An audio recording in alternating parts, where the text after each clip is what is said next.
সঁচা কথা ক'বলৈ গ'লে আজি মই যিটো সিদ্ধান্ত লৈছোঁ সেই সিদ্ধান্তটো মোৰ বাবে এটা সহজ সিদ্ধান্ত নাছিলে।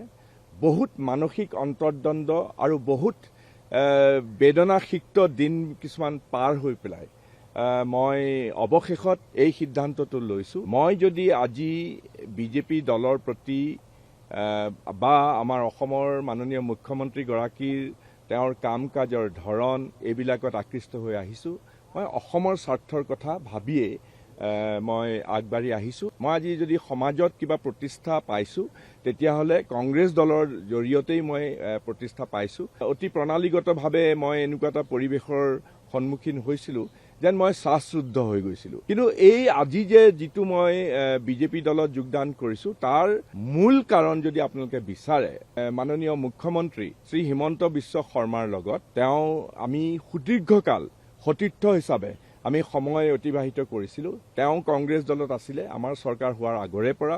আমি সংঘৰ্ষ জড়িত অসমত শান্তি আনিবৰ কাৰণে বিভিন্ন ধৰণে কাম কৰিছিলোঁ। কংগ্ৰেছ দলত মই এৰি আহিছোঁ। তাত হয়তো পিছৰ ফালে যোৱা দুবছৰমান ধৰি পেলাই মই যথেষ্ট অপমানৰ সন্মুখীন হৈছিলোঁ আৰু মই কৈছোঁৱেই যে বিভিন্ন ধৰণেৰে অপমানিত হৈছিলোঁ।